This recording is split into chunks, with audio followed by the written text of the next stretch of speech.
I invite every person, I invite every woman here, every non-Muslim woman here, to stand to the side when we leave here and talk to a Muslim lady.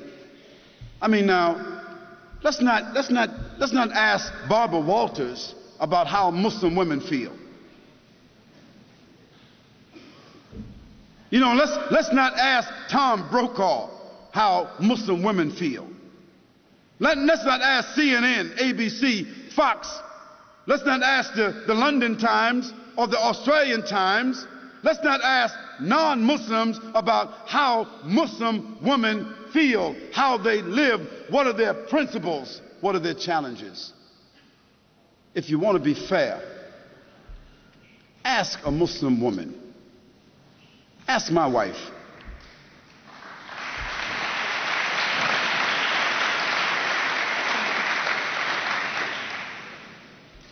Ask my mother.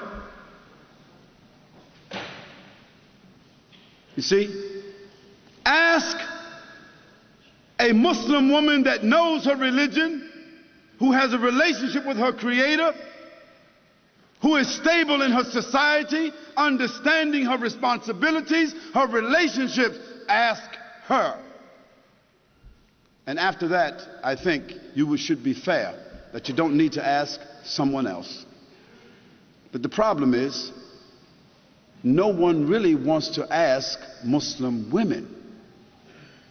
We want to take pictures of women in Afghanistan, and pictures of women in Palestine, and pictures of women in Pakistan, and pictures of women over here. And we want to listen to what people say about female circumcision, as if Muslims got women, 1,000, 10, 30,000, 40,000 Muslim women all over the world is being circumcised. Some crazy Steven Spielberg stuff.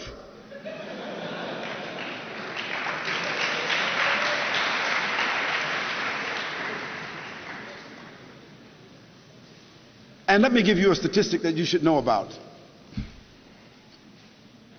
If you take a quota in this room right here, I'll tell you this. Most every Muslim woman in this room will be a college graduate, or is a college graduate, or is very intelligent and very much socially endowed. And within her family structure, we find that women control the wealth more so than men. Now, what does that say to you?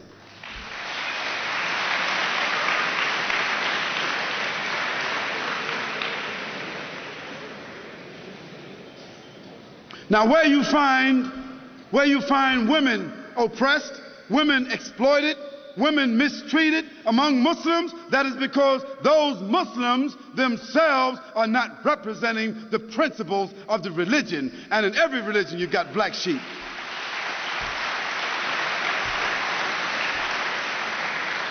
But then again, you can't tell me that the 148,000 prostitutes that walk the streets in the UK, or the 76,000 prostitutes that walk the streets of Holland that have licenses to do so, you can't tell me that all these little young, naked little girls walking around Australia with no clothes on, you can't tell me that they represent liberation.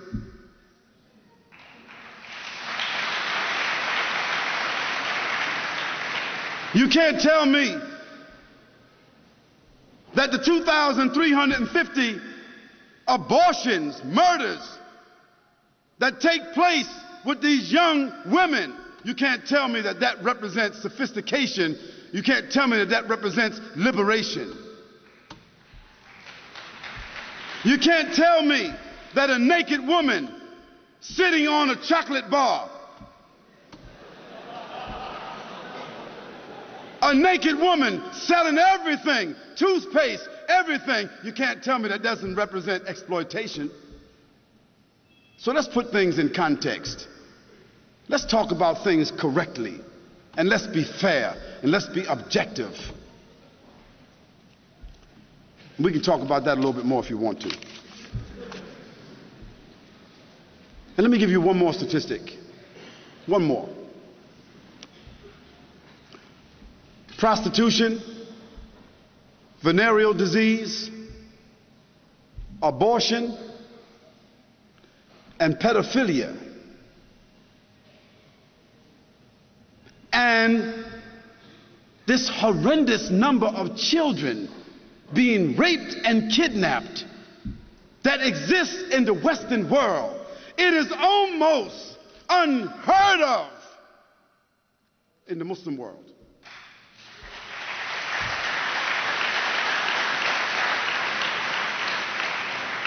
So I think that the statistics kind of like speak for themselves.